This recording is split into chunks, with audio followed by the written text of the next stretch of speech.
Good evening, ladies and gentlemen. Welcome to another night, a special night here on Manila Standard Road, together with my partner, Milo Rivera. Good evening, partner Milo. Good evening, Randy. Kamusta? We are very excited in another Women Empowerment Night here on Manila Standard as we discuss later on live here on MS On The Road with the Speed Sisters. Mamaya, papakilala po sa inyo yan ni Milo Rivera. Abangan nyo po, hindi lang mga lalaki ang malakas on the road, ang magagaling sa motorsiklo on the road. Meron pa pong mas magagaling sa inyo. At mamaya, makikilala nyo po sila. No? So, Milo, proceed muna tayo sa ating Manila Standard on the Roads articles. No? Ito yung ating mga top news on the road. Okay? Number 1, PUP, yung mga public utility drivers natin and conductors will get free drug testing. Wow.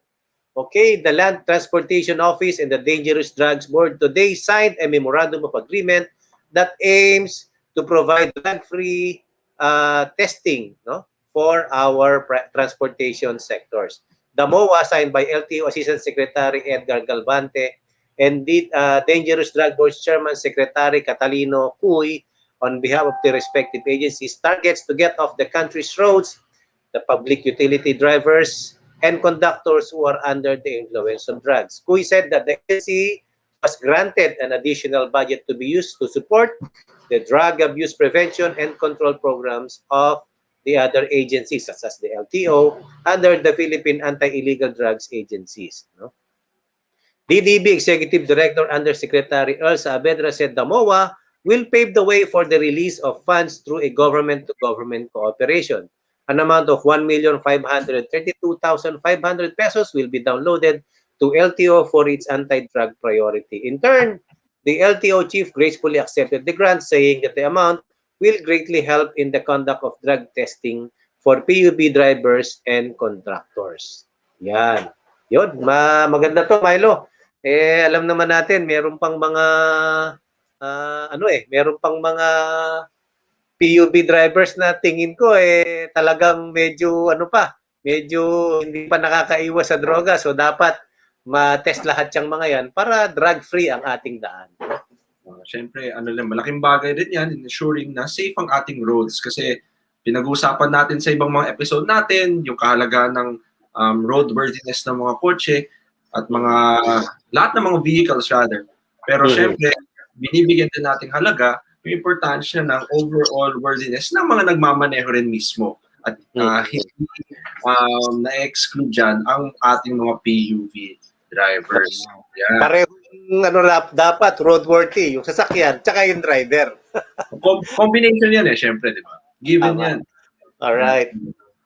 Moving on, second on the list naman is that DOTR shall order the strict health protocol enforcement to slow down the virus spread. Now, the Department of Transportation has ordered the strict implementation of health protocols inside public transportation vehicles and in terminals nationwide. Transport Secretary Arthur Tugade has directed all transport sectors to ensure that their respective enforcers and transport marshals assigned on the streets and in various transportation hubs are strictly enforcing the health protocols to stem the further spread of the virus. He has also ordered enforcers from the Land Transportation Office, or LTO, the LTFRB, or the Land Transportation Franchising and Regulatory Board, and trained marshals to ensure that proper social distancing is being observed inside public transport vehicles and inside transport terminals. Now, DOTR said that Tugade has also ordered public transport operators to ensure that their vehicles are safe and properly disinfected. Now, the Transportation Department is also urging commuters to be vigilant against those breaking health protocols. Yan. Lalong ngayon, Randy, na dumadami na naman yung mga cases at nag-order na naman ng mga lockdown sa mga lungsod, di ba? Hindi talaga napipigilan. And kung tutusin, marami din namang matitigas pa ulo. Kaya dapat lang naman na kailangan i-enforce ng mas strict ang mga protocols na ito. Naku, lumalayo pa sila yung mga electric vehicle ng mga cities, especially dito sa Manila, makikita mo dikit-dikit no? Anyway, buti yan, meron ng mga marshals. That's good. Yeah, that's good. Anyways, that concludes our round of news for tonight, March 10, 2021. Now, before anything else, on behalf of Manila Standard, we would want to wish everybody a happy International Women's Day and month. And I'm sure na yung guests natin tonight magpapakitang gilas, hindi lang sa race track, pati din sa interview nito, kung paano nila natatalo kaming mga lalaki. And I'm sure they will also showcase their story and their drive towards empowering women in the racetrack and beyond. Sino nga ba silang dalawa? Actually, magkapatid sila, Randy. Diba? Magkapatid sila. Sisters of Speed. No? Ayan. Sisters of Speed, ika nga ng ating title. Sino nga ba sila? We'll find out after the short break, so please stay tuned and wait a bit. Short break lang.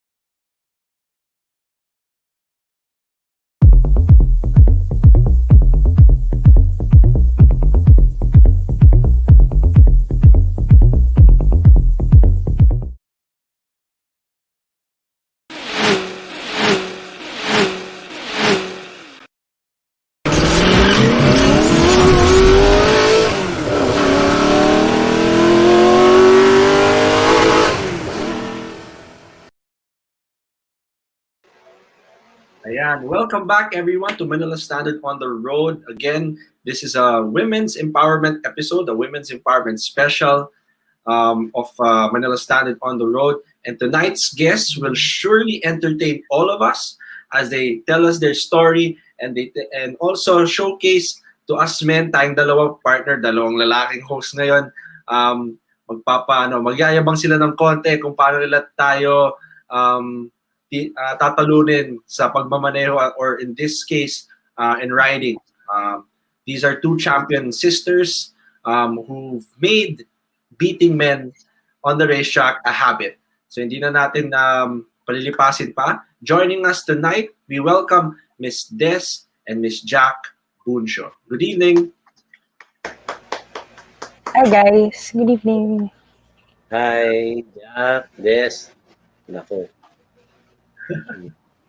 And so, welcome to tonight's show. Maraming salamat at nandito kayo. At siguro, lalong-lalo na nagse-celebrate nga tayo ng Women's Month, kayo ang perfect na guest para sa episode na ito. Lalong-lalo na magkapatid pa kayo. Kumbaga double trouble nga Randy. But siguro to kick off this interview, siguro sa mga fans nyo or sa mga nanonood ng two-wheel racing dito sa bansa, alam naman natin na yung nagsimula naman lahat na ito, aside from your father, obviously, ang sumikat naman talaga una is yung Kuya Maiko nyo, or si Maiko rather. And we know the story, and eventually, sumunod kayo sa racetrack. Ang partner, if for the benefit of those watching, Maiko has multi-title din si Maiko. He was promised to be the face of Philippine two-wheel racing and tragically lost his life on a racetrack years ago. And now we have Des and Jack to continue his legacy and to continue what he left off. So let's start with you, Jack. Yung Kuya Maiko mo, may nakita ko parang siya pa yung ayaw umayag sa'yo mag-start na kumarera, pero tinuloy mo pa rin. Ano yung drive? Well, actually, when he was alive, ang daming ginawang, kumbaga, sinide track talaga ako para hindi ako magmotor. Pinasok ako sa swimming, sa ballet, tapos nag-figure skating pa ako kasi ayaw talaga niya. Yung reason niya was that okay nang ako yung masugatan, mabalian, wag lang kayo mga kapatid ko. Lalo na daw ako kasi bunso daw ako eh. So, kumbaga, ayaw niya siguro may mangyari sa akin. And with the drive, and explain ko to sa dad ko when he asked me why I wanted to race. It was that he didn't get to finish something na parang gusto niya tapusin talaga. Gusto niya pakita sa buong mundo na nagiging champion sa two wheels are not just yung mga European, yung mga Western, or yung mga ibang Asian countries. Siguro gusto ko lang ipakita sa kanila na we can do it, na because my kuya didn't get to finish what he started, hindi na yun yung pinaka-ending. So yun yung pinaka naging fuel ko para mag-race and ituloy yung legacy niya. So yun naman, Des, is the story somehow similar or ibang-iba yung story nung simula para sa'yo?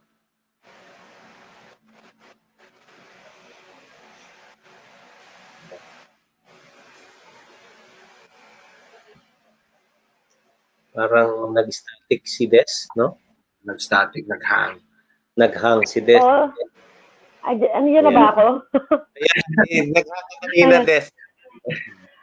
Ayan, siguro, saktong-sakto, Des. Kunento nga ni Jack yung story niya, kung paano siya nagsimula. Ay, nag-hang na naman eh. Ayan na, okay na. Okay na, sige. So to recap, kunento ni Jack yung story niya na ayaw pa nung Kuya Maiko niya na magsimula siyang kumarera. Pero after what happened, she wanted to continue what his kuya left off. Yung story ba, ganun, something similar ba yung story para sa'yo? Hindi naman. Nung nabubuhay pa si Maiko, he was the one pushing me to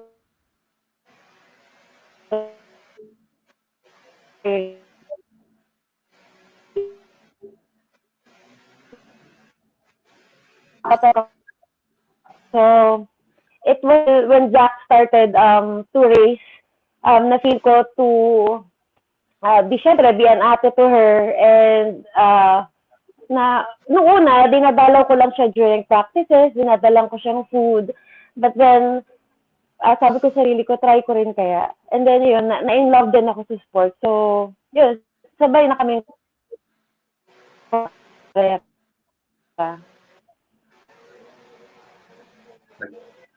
Nagsabay-sabay yung dalawang magkapatid, and looks like the hard work and the dedication and the story continues and is more than worth it for these two riders nga, Randy. Balik tayo sa iyo, Jack. Siguro, after what happened to your kuya nga mentioned a while ago, your parents somehow, I think, were very hesitant for you to race eventually. Nung first, hindi nila pinapansin na gusto ko mag-ride.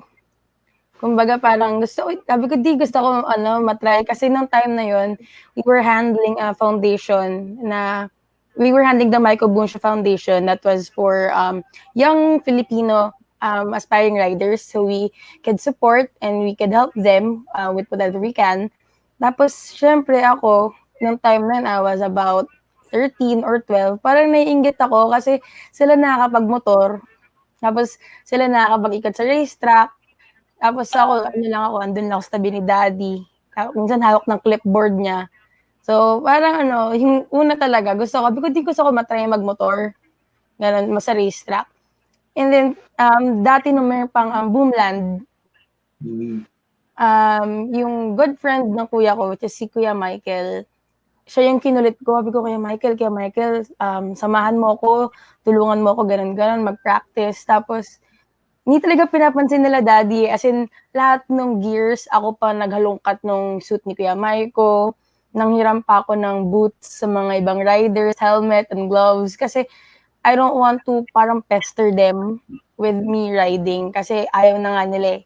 Tapos parang nagulat nilang sila one day na, di, okay na yung gears ko, practice lang ako, ganon. Tapos, una parang ayaw talaga nila eh. And then, short story lang, nung first race ko, that was in Libis. Tapos, first race ko, as in wala talaga. Siguro na blue flag ako ng 3-4 times. Kung di ako nagkakamali, 3 to 4 times akong na-overlap. Tapos pagdating ko ng parang paddock, ng tent, sabi sa akin ni daddy, kamusta? Tapos nakangiti lang ako. Tapos sabi niya, ba't ka nakangiti? Sabi ko kasi ang saya. Considering ilang beses ako na-overlap nun. Tapos, nagkaroon sila ng hesitation siguro nung after my first na sobrang lala na injury.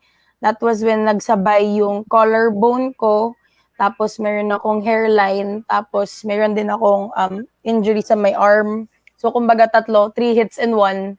Tapos parang natakot sila mommy. Tapos the only thing I said to her, kasi magkatabi kami sa kama, sabi niya, parang wag na. Sabi ko, iba yung story ako with Kuya Maiko. Siguro his story ended a little bit earlier than mine. Pero we have a different story.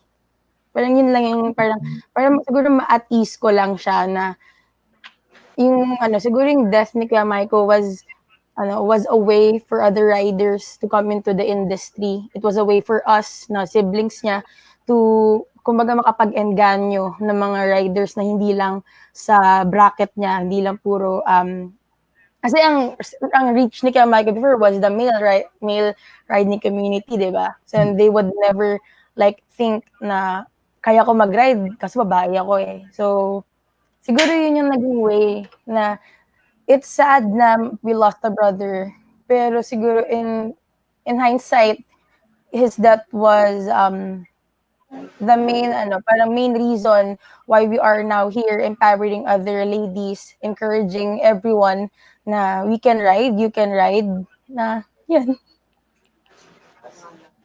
Wow, no? Talagang pa rin. Talagang hilig pa rin talaga ang motorbike. Anyway, before we go to this, and before we lost count, batiin muna natin yung mga nanonood, no? Marion Dose, Richard Opilenia, yan, si Cristina Marion Troyo, Aman Samuel Gatpandan, si Avidya Hinanay, excited sabi niya, no? Shirley Umali, hi, hello from Laguna. Gente, hello, sabi niya. Sino pa ba mabate? Si Leia Bells, wow, Buncho Sisters. Odsdi, Raquel Felizardo Santa Ana Racing, sabi niya. Chanel Hopilenya, si Juan Rabago, Juan Angelo, kilala natin to. Doon to sa sa Gamalate, natato. Si Nes Santos, wow, from Las Piñas. Susan Joyce Torres, hello daw. Hi Jack and Ate Des. Yan. Jonathan Goloyugo, ang ganda talaga ng Queen at Empress of the racetracks. Yuhu! Oliver Estrella, hello. View NT. Lodi, Lady Crush. Uy, sabi ni View. Ha? DJ Luis, mga Lodis po from Dagupan City. Wow, from Dagupan. Dayan Ashley Villanueva, I miss you, Jack. Sabi niya, yan, Jack, miss ka na daw ni Dayan, your friend. Jong Mahurada, pa-shoutout po, Cheryl Lens Photography. Hello, Cheryl Lens Photography. Joel Roa, watching from Cainta. Susan Joyce Torres, Isate Tres, sabi niya. Yan, ang mga, kasi later on, baka we lost count na. Okay, so Des, ikaw naman, ayun niya yung kwento naman ni Jack. Ano naman yung mga significant stories na paano mo nagustuhan ito, and then nag-stick ka na, kumusta yung mga first few races mo, yan. Kwento mo naman sa amin. Isa siguro sa nagustuhan ko dito kasi before I started na consistent na nag-race is nagpa-powerlifting ako and CrossFit. So, medyo unusual siya for a female. So, medyo nagustuhan ko yung sport ito. Well, kasi it's physically challenging and also hindi lang yun. Kailangan din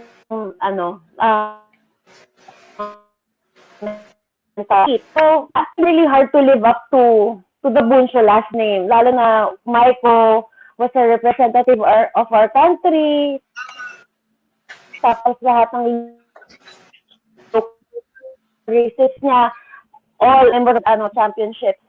So, it's sort of had an impact on me na medyo na-pressure ako. So, I did, me and Jack, we trained twice as hard compared to the boys. So, kung yung workout ng mga boys ganyan lang, kailangan namin higatan because, well, biologically, mas syempre, feminine kami and mas malakas pa rin ang katawan ng males. So, with the physical aspect and more seat time on the racetrack, actually, every race, siguro mga 4-5 days before the race, nagpa-practice na kami para bumaba yung oras namin.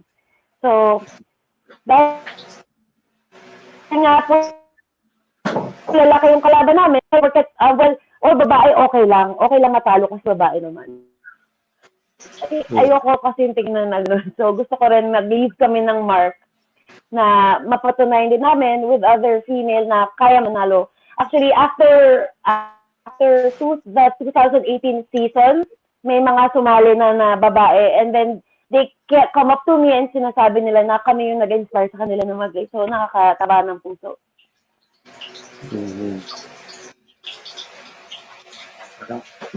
How about okay, yung si Jack muna ulit, tapos balik tayo kay Des. Yung mga Jack, yung mga significant victories ninyo, at saka yung mga panalo ninyo, para sa kaalaman ng marami pa, ano-ano yung mga yon? I'm not sure kung it was 2016 or 17. After a race in BRC, the announcer parang coined a name for me, which is the fastest woman on two wheels here in the Philippines. So, up till now, siguro, ewan ko, kasi yung sinabi yun na announcement, siguro, it was really unforgettable kasi yun yung kinoin na name kay Kuya Maiko Kasi when he was called the fastest man on two wheels here in the Philippines, tapos nung pagbalik ko ng paddock after that race, sabi sa akin hindi na si daddy, si mom, sabi niya, Jack, narinig mo ba yung sinabi ng sa announce ko na? Sabi ko, bakit daw yun?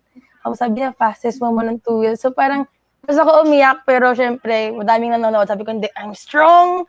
Umiyan ako iiyak. Pagtilikod ko na. After that, 2017, one of, debut ko rin siguro sa Superbike. Hindi na sa medium-sized bikes. Was yung sumali ako sa heavyweight na category. The heavyweight category is not the weight ng rider. It's the CC ng motorcycle. It was letter bikes. However, yung gamit ko noon was the 2006 R6 ng brother ko. So, wala akong electronics, yung mga TC, yung mga kinakabitan pa ng mga digital, nothing. So, kumbaga, siya, pure raw motorcycle talaga siya. So, I'm lucky and I'm blessed to to say na I got the champion nung year na yon, even though it was really hard, lalo na pag sa CIS, sa Clark, kasi sobrang haba nung stretch. May dalawang mahabang stretch, tapos mga kalaban ko 1100s, 1200s, liter bikes. Kailangan ko talaga humabol sa mga corners, sa mga tight turns, kung saan, kumbaga naging advantage ko siya for having a smaller CC bike. And actually, wala na ako masyadong victories noong 2018 and 19 because I stopped nung 18 for academic kasi I was graduating. And then, I don't know, sorry, 19 and 20 kasi 18, nag-champion ako for the national rookie. I joined the nationals na series na hindi na ako mga club race. I joined the nationals category. So, yun. First time ko rin makahawak ng perpetual trophy ng 2019. 18, exciting pala yun.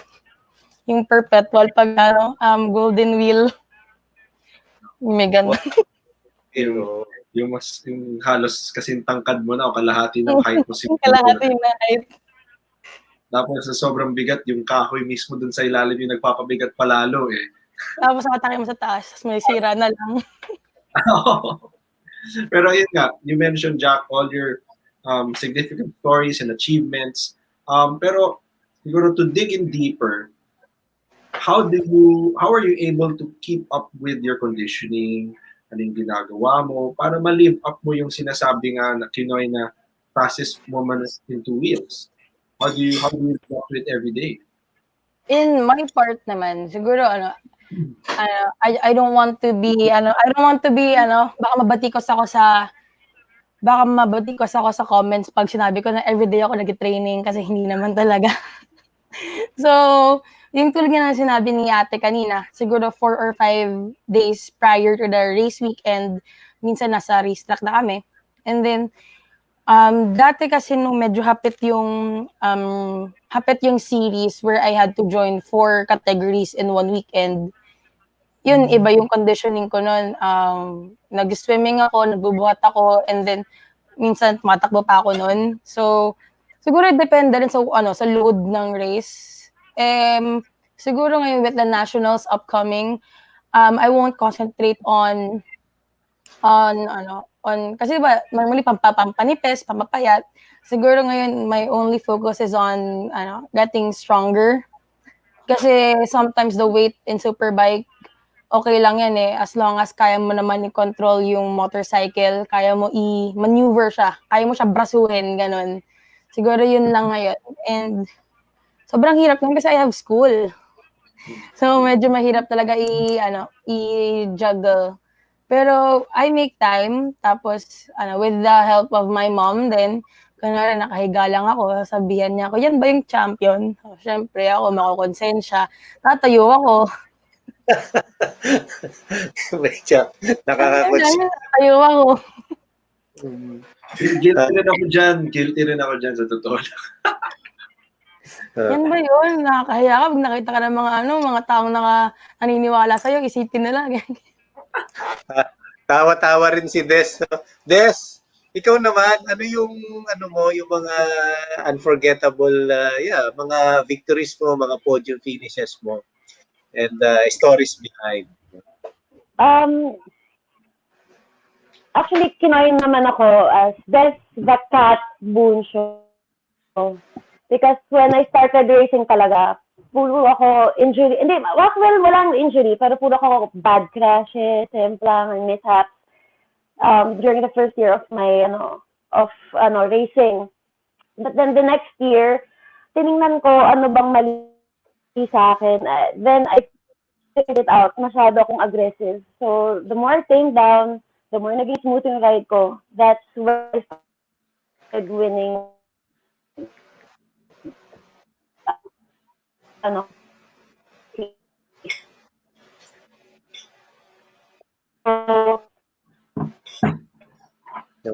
Wala si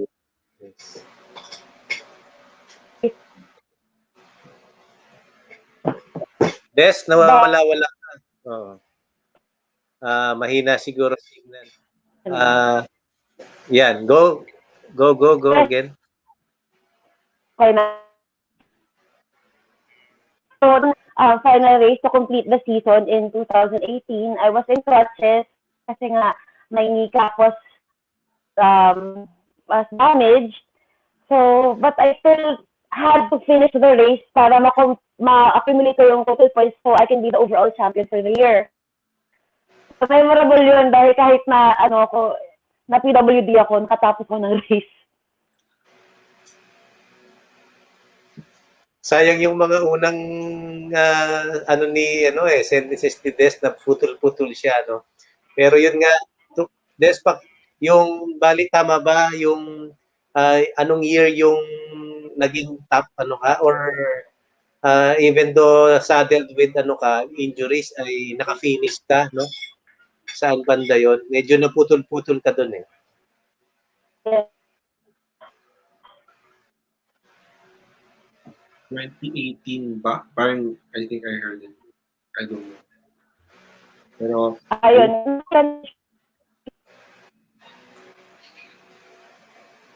Yun, nawala na. Alam mo, partner, kanina, tinanong ko talaga si Jack tsaka si Des. I thought magkasama lang sila sa ibang bahay. Magkahiwalay daw sila ng bahay. Kaya si Jack, mas maganda yung signal niya ngayon. Nasaan ka ba, Jack, ngayon? Nasa house po namin in Mandaluyong. Si Des, where ka ngayon, Des? Bakit mahina signal?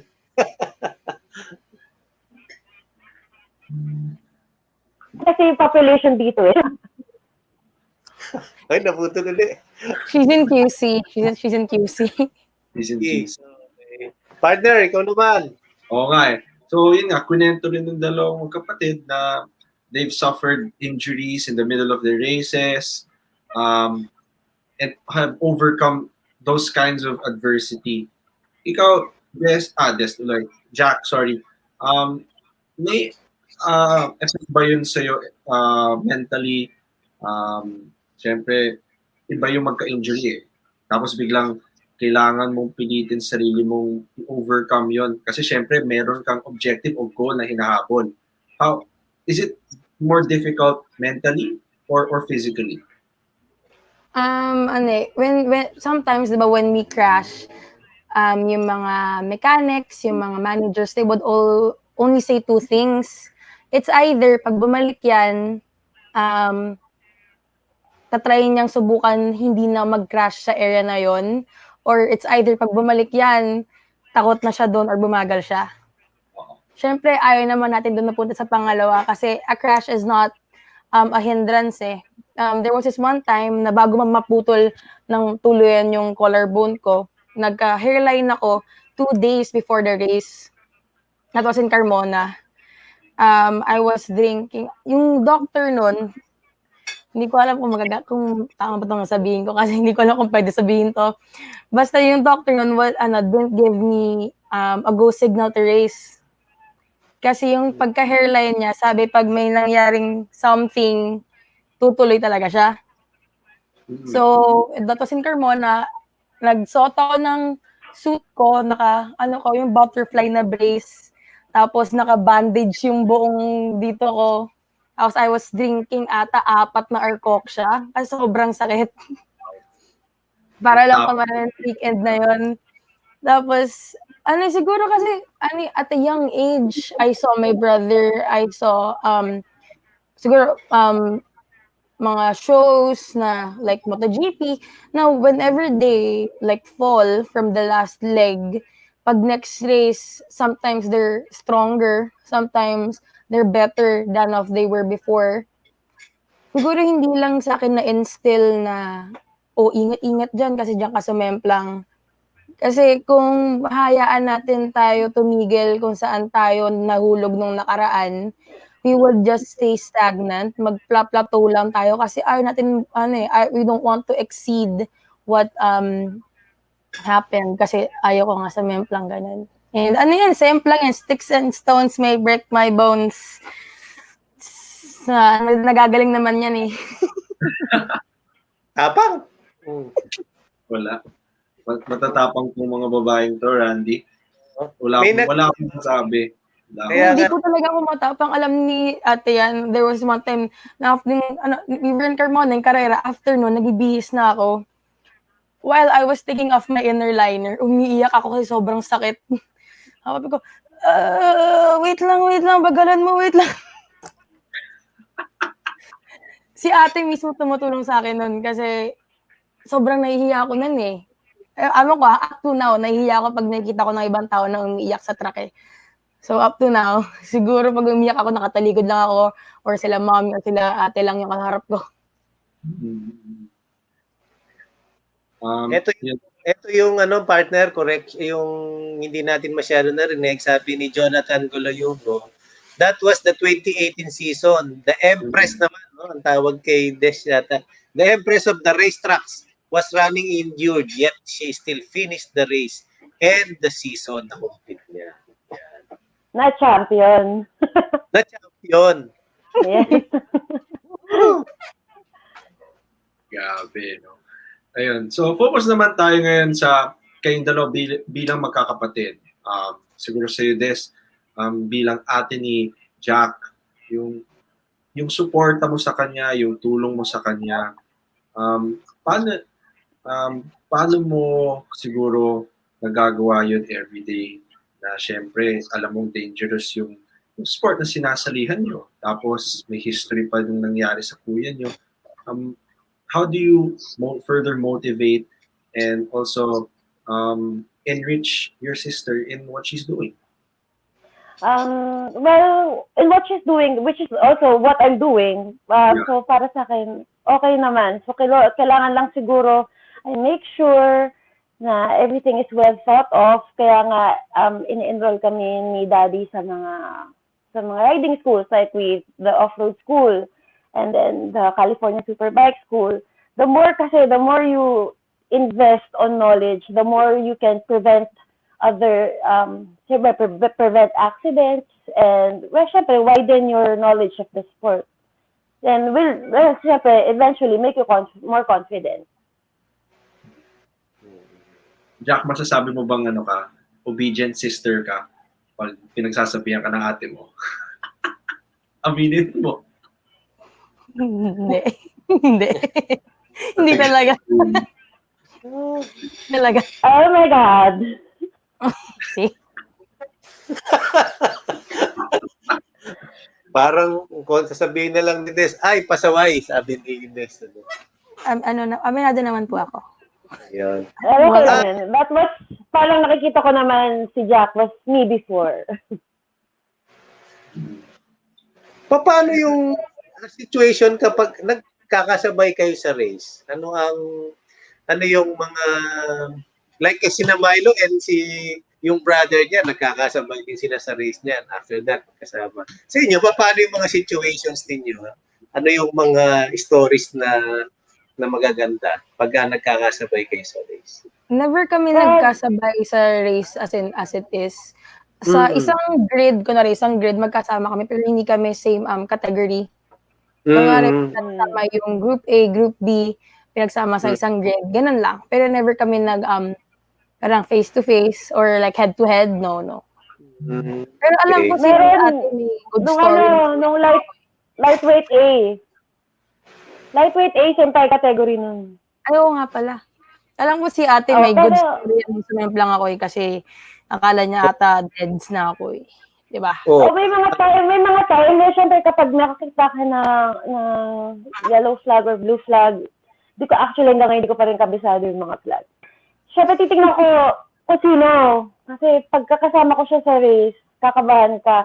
May time pa na, alam ko last lap, naka 600 ako, Suzuki ka na nun, nag-crash siya, tapos after the race, tumakbo ako sa clinic agad. Hindi ako gumagalaw. So, pag talaga magkasama kayo sa isang, let's say yun nga, kahit hindi kayo magkalaban sa categories tama. Conscious ang bawat isa sa inyo, no? Pag may na sumesemplang kasi, hindi ninyo, sino kaya yun? Diba? Oo, pero sometimes I need to put in mind na hindi ako pwede mag-slow down sa racing line kahit bawal eh. Hihintayin ko na lang talaga siguro makadaan ako doon and then yung maliit na time na pwede ko sabihin, ate ko ba yun, siya ba yun? Eh kung hindi,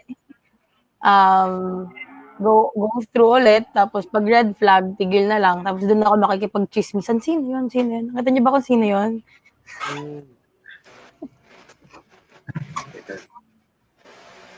Nakakatuwa, Randy, yung yung mga story sila kung kakasabay sila, yung motivation na sa isa't isa. At syempre yung hindi natin mapipigilan yung asaran din, di ba?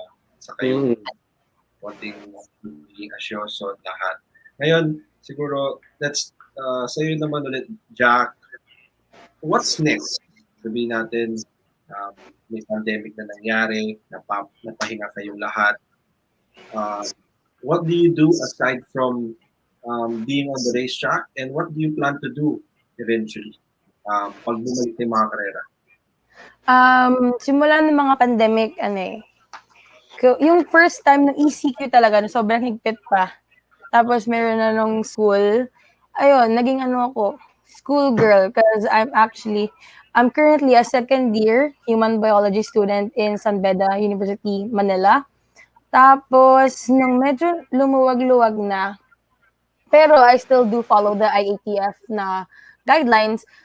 I asked my boyfriend if he could teach me how to ride sa streets kasi hindi talaga ako marunong. Like, hindi talaga ako marunong. Like, hindi ako marunong sa kalye and all.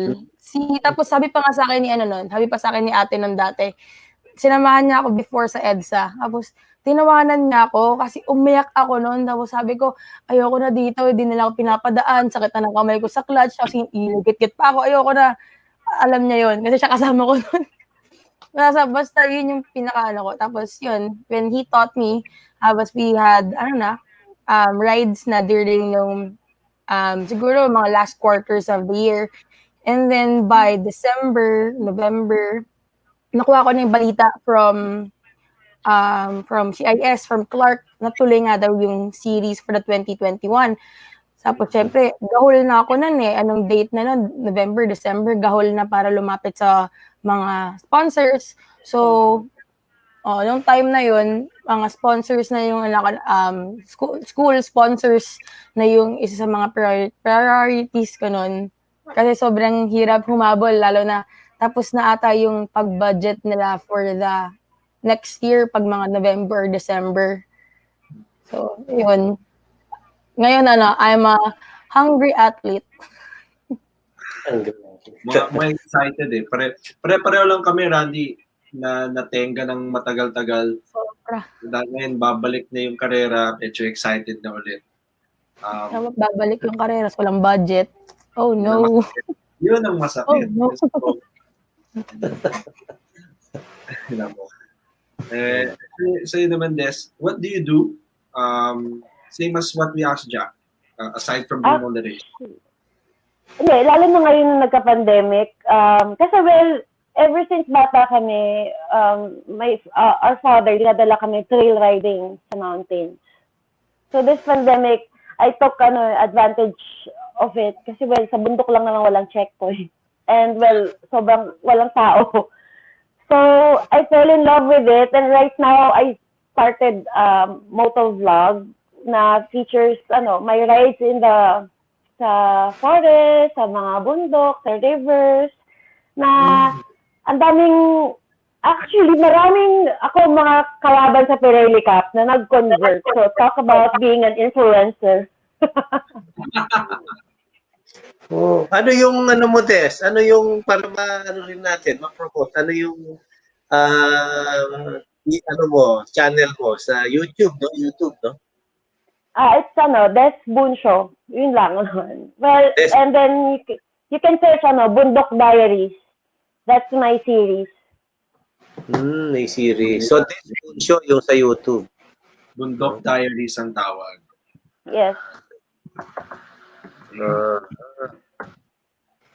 Yan, tinahanap ko ngayon. Milo, partner, continue asking kasi. Nag-research ka. Oo.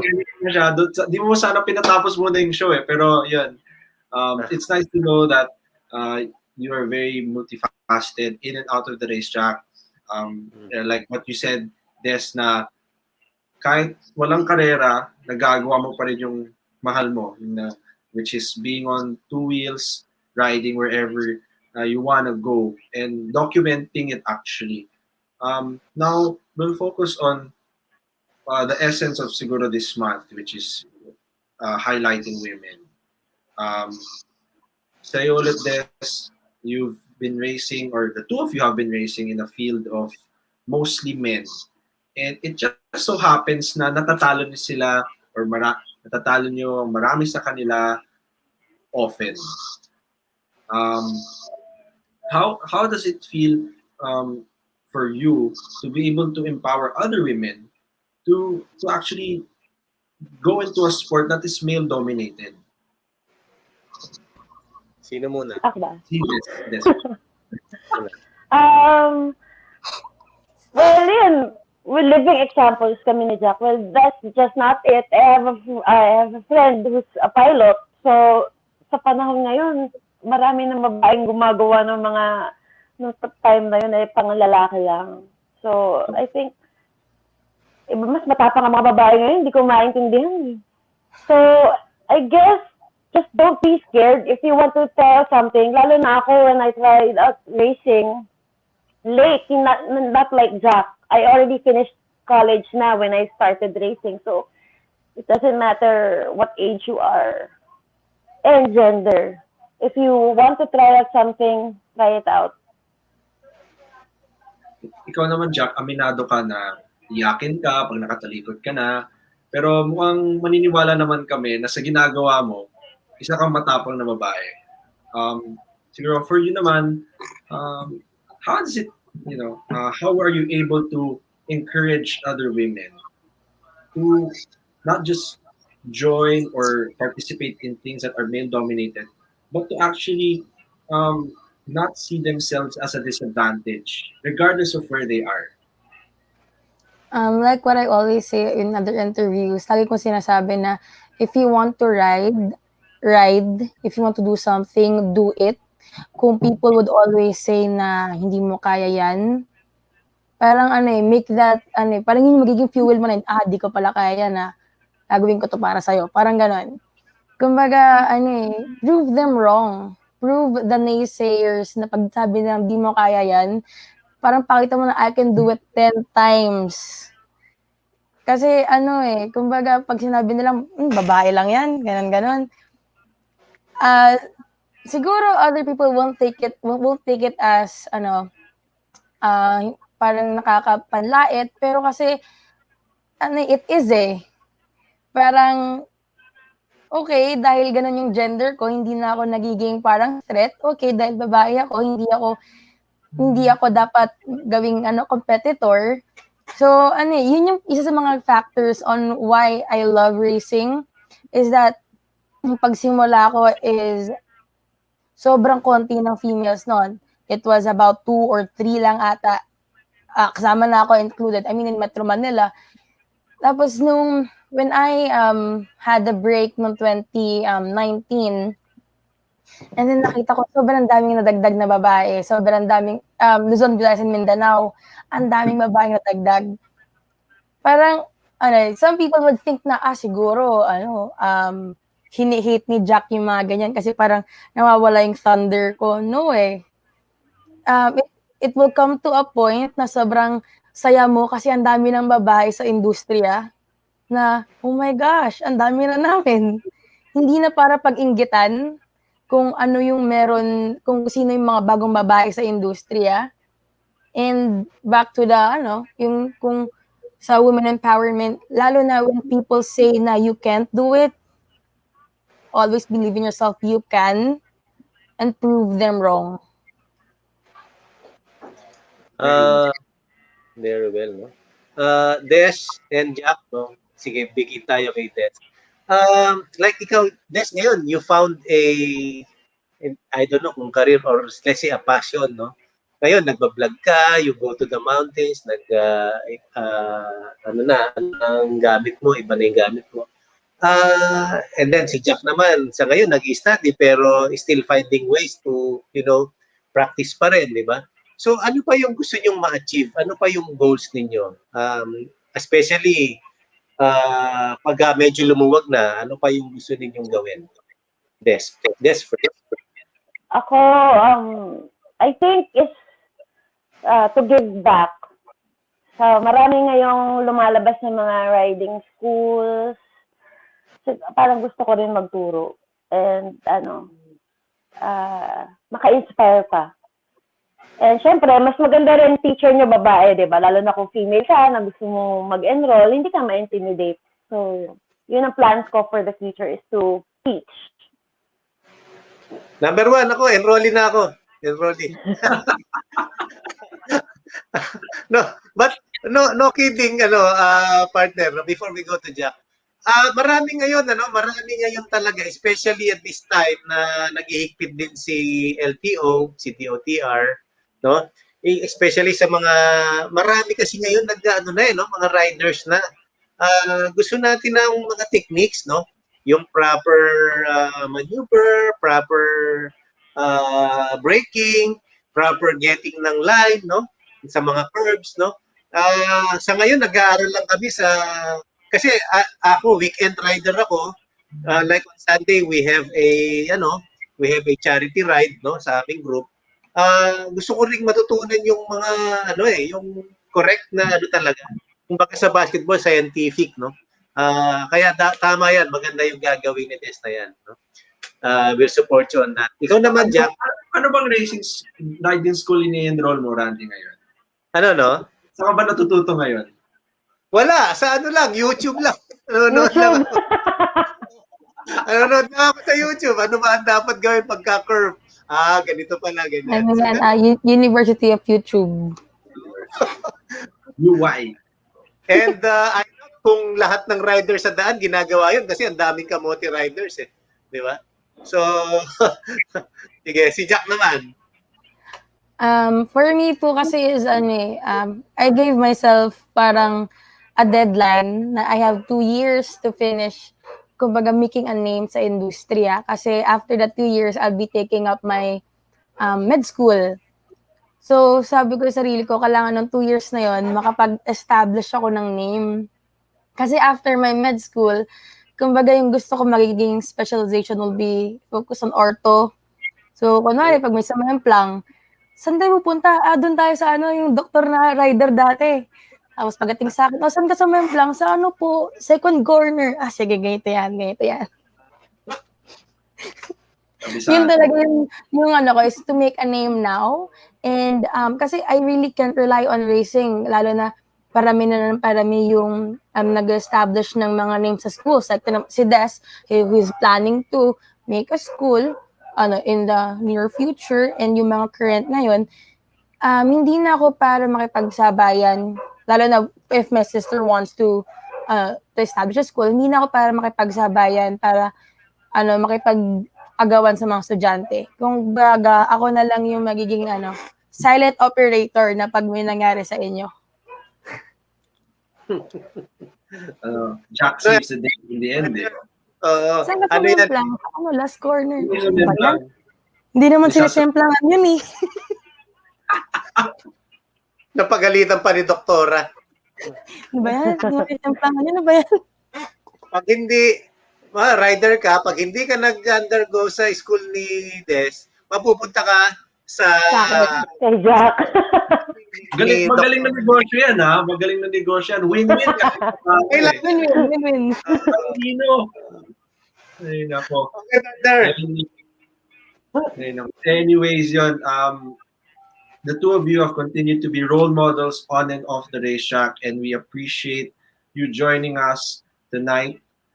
Before we end the show, siguro kung meron kayo pasasalamatan or i-greet man lang or shout out, and now's the opportunity. Siguro we'll start with you, Jack.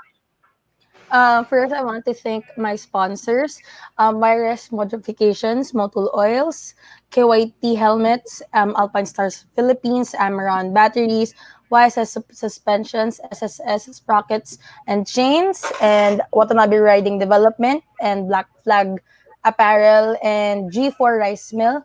And also, can I also promote, sa 2021, the National Motorcycle Racing Championships has a tentative date, which will be on April 24 and 25. I hope by that time meron na atang magla-live feed ng buong race. Pero I don't know paano yung magiging system. Pero yun nga, meron ng tentative date. And also, kanina last one na.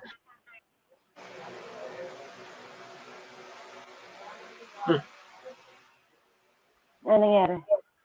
Nawala. Okay. Si Des naman. Ayun. So, I'd like to thank my sponsor, syempre YRS, HJC Helmet, OG Boots, Marandatris, wala akong cheat sheet, so sana wala akong makalimutan. Black Mamba Energy Drink. Well, madahaya ako sa mga subscribers ng Bundok Diaries and lahat ng nagtitrail Luzon, Visayas, Mindanao. I'll be going to Aklan at the end of the month to try going trail riding sa mga bundok nila doon. Well, syempre, magsisegue tayo sa Boracay. Yeah, Yun na OG Racing. Imprint Custom. So, meron bang cheat picture? HJC, Black Mamba,